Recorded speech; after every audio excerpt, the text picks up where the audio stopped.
Kashami. This music initially from the studio and courtesy of MJMC Electronics,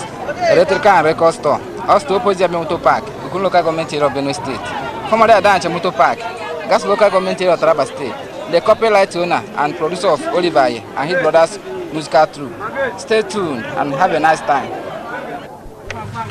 Gonka cassette wamusha Oliver yamsa tukujene. When to sungwa ne cassette ne kule. Kwa gbaja jagba wan be mozeze odungu we la tunza tutu wanu gbagwa ise nbave kwa gbaja jagba wana ondo te wa o lati leje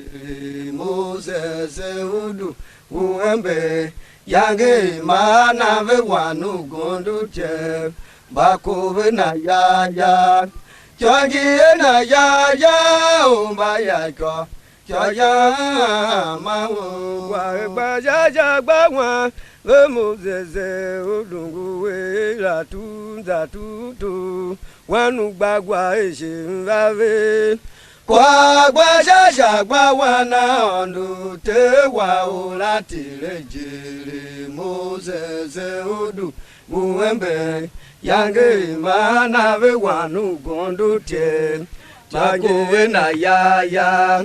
Changi na ya umba ya ko Choya ma wo wa gba ja gba wa ve mozeze odungu we la tonda toto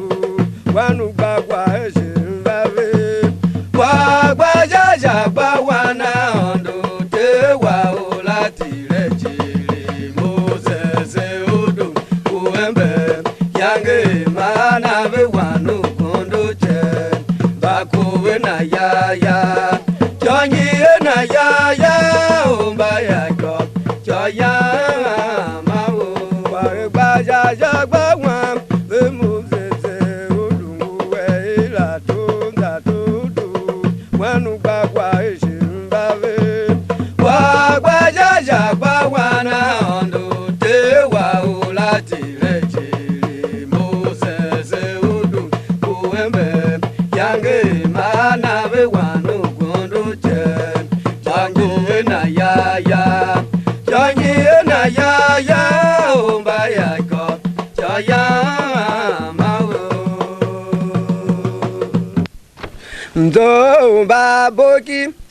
Comment your friends who come bele jaila Vitu wa ogbeje chanenge oru heme Mvave o Benko gbeje janenge mvave o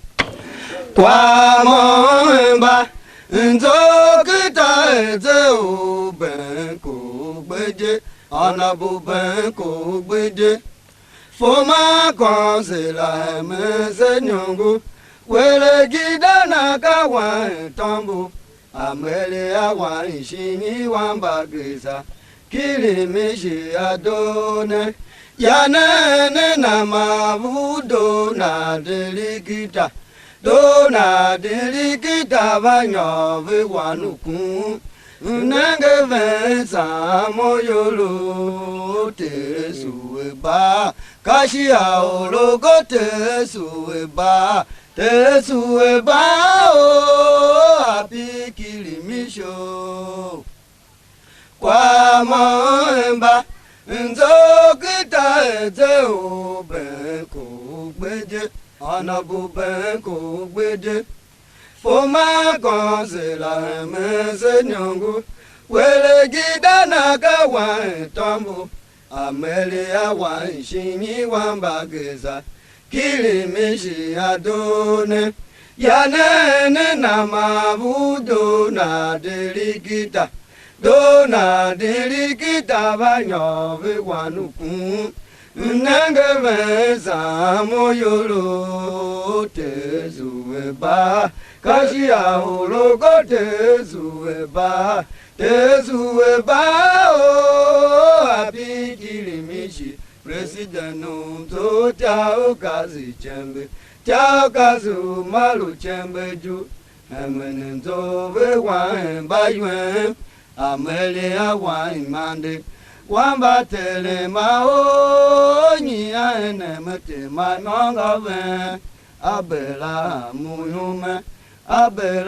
muyume Deputy President nzo bela nzo don yakane yomba heme jakumo sekatele jakumo Lei doju palu nenzu ashima gaya yangata nzo wenenge kule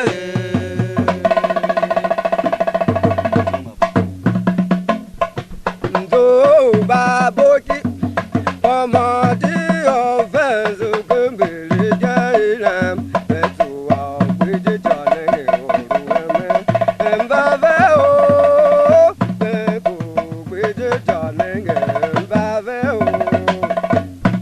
Wamamba nzogita ete ubengu gbeje anabu bengu gbeje Oma kwanzela menze nyongu Wele jidana kawa kambu Amele ya wanshimi wambageza Kili meshi ya dune Ya nene na mabudu na delikita Dona delikita vanyo viwanu Nenge veza moyolo Tezueba Tezueba o apikiri misho Wamamba nzokita ete ubenko beje Anabubenko beje Oma kwansela menze nyongo Wele gidana gawa tambo Amele ya wanshimi wambagesa Kili meshi ya dune Ya nene na mabudo na delikita Dona delikita vanyo viwanu Nenge veza moyolo Tezueba Kashi ya ulogo tezueba Tezueba o apikiri mishi President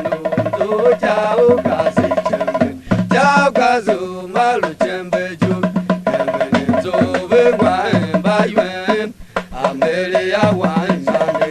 Wamba tele mao Nyi aene mete malmonga ven Abela muyume Abela muyume Deputy President Nzo bela Nzo don Yakane yoba eme jakumo Sekatele jakumo Ei doju palo nefu washima Daya yangata nzo wenenge kule Nzovi kapiti shembangeli Akakwale o akakwala bia Nzovi akapiti shembangeli Akakwale o tutba unzo kakwala bia Fachita bunde voko jili asukwa emoshi Telu unzo jili asukwa emoshi Umembe jili moshi Ayevane nyave o Fanishi ya seketele unzo jimi Jense gwenda kwa fa ungele Nzo masi yemene onda ondu Bela jawambu o Advisor nzo vinga obilaja Suwe nzo tile jili Mewanu gondo Odeta janala Moses bashi Moses pame bashi Tavene shima Manuel gena o Manuel gena Enene mo edo mezaya Tachi ungwa Nzovi kapiti nyembangeli Akakwale o Akakwala bia Nzovi akapiti nyembangeli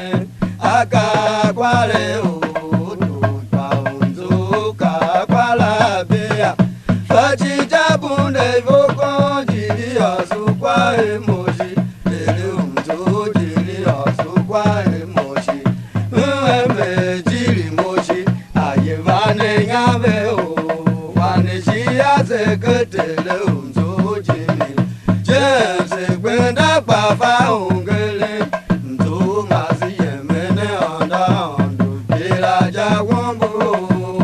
ade vaisa unzo vinga ubila ja suwe nzo tileji viwanu gondo ode tajanala ode tajanala Moses bashi Moses pame bashi tavene shima Manuel gena o Manuel gena enene mo do me daya tachi ungwa korun wa gbave uwe o gbe no baby legba ando bashaywe me jong chembeju kwase wo lutu chembe okumachi aledo karun wa gbave uwe o gbe no baby legba ando bashaywe me jong chembeju kwase wo lutu chembe okumachi aledo korun wa gbave nyiwa no enyinya basichi alede nyiwa kimo shayangu uese nzo mbabo kitendanyale tedusu tabe o tedusu tabe negume yolo alenga Daniel fele gbani ya du eve o korun wa gbavo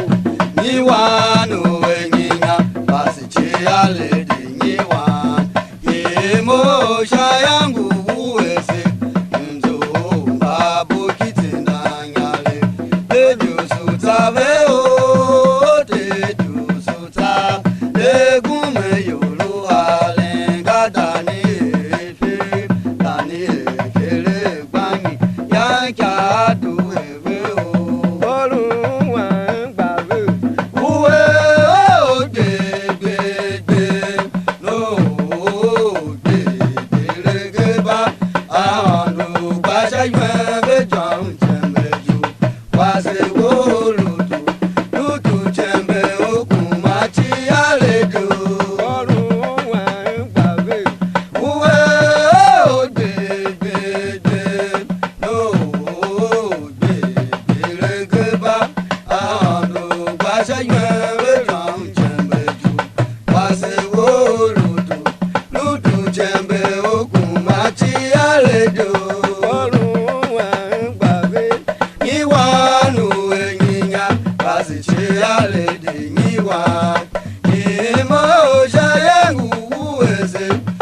Ana umbula o wana dule chandu tunga mule du Ana umbula o kela uwe oruwe yange mukuna na inze o wana dule ele zangi tabe kuyo chojo bakendin ve o Mba ingivi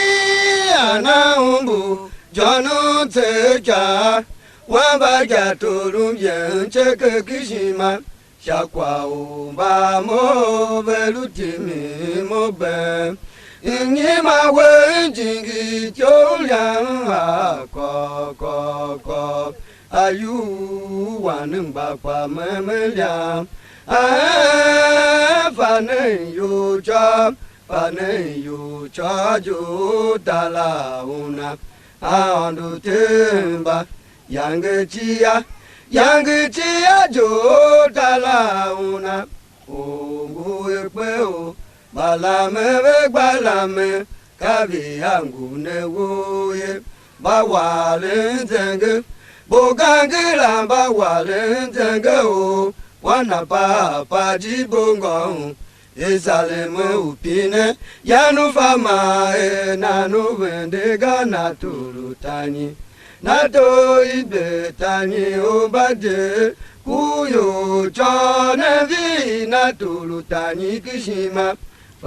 bavi shagwao ukechi yaute bia utwale shagwao lukechi ya Buva wana ondu hemba ve wan turu petimi pasu shatele usha watu wano ondu temba fana vezo mba hingivi ana umbu janu teja wamba jatulu njem teke kishima Shakwa umba mo velutimi mo be Inyima wenjingi cholia ko Ayu wanumba kwa memelia Jane yu cha Pane yu cha jutala una Awandu temba Yange chia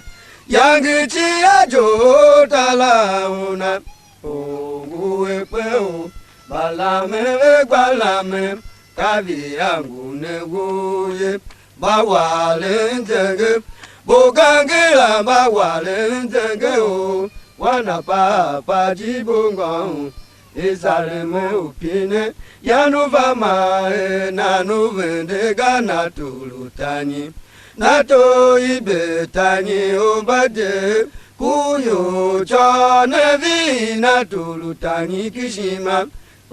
bavi shagbao ukechi yaute bia utwale shagbao lukechi ya guva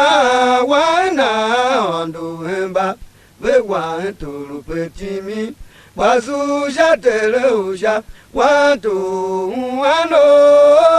andu te umbavana vezo pita uzu abushi otula pita uzu ve wanagayo iolu bozu akasalabo umbavego bozu ave waimode Bozu avanenge bakwa weteli yuno Simon shiuwa kumene dayo Shawa yemo ye wanu sende umeshega Gumo belaja flede belaja wumbu Unenge otombu gaemche otuwaga Polina wanu gondu yomo te inangunu wamo na ubula o wana dule todu tunga mumule ana ubula o kela uwe uwe yangi mo kwena na ende wana dule ele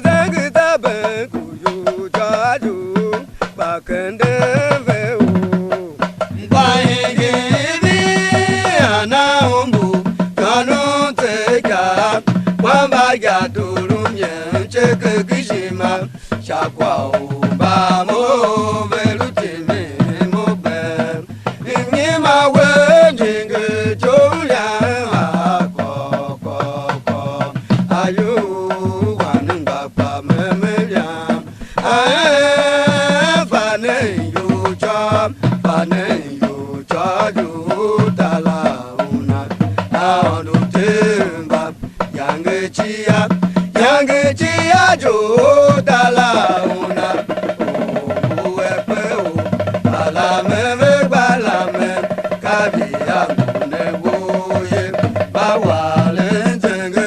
bogangela bawalentenge wana papa jibongo Isaleme upine yanu fama nanu vendega natulutani nato ibetani ubade kuyo cha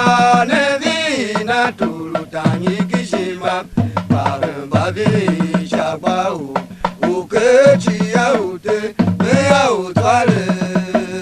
shagwa ukechi ya uba wana nduemba we wa toro petini pasu shatele usha wato wano ando temba fana weso ita usu usu aboshin utola pita usu we wanagayo ialo bosu akasalabo umba vega bosu wabe wa emode bosu wabanenge jakwa wetele yuno shano shiuwa kumane dayo shawa ye moye ye wanu sende umeshega umo belaja fede belaja wombu nenge o kambuga emche o tuaga olina wanu godu tomo te ina unu wamo Shamte sham ya menana andulumu paya suzigibya waisha ka muda mamu walo apezangu ga andulumu nula andulumu sale ola zegibya mabeke anabule andulumu waisha kuyo cho ne kure kupa ya suzege bia kishima dem shishima anda vele zela topeo anda vele zela ngbaje cho ba yale ngukulu yolokulu nungu yale yobuwe dameo yobuwe damangitu watere shamte sham yamme nana andulumu payo suzege bia waisha ka muda mamu walo apezangu ga andulumu nula andulumu sale ola zege bia mabeke anabuwe andulumu waisha kuyo cho ne kure kupaya suzege bia kishima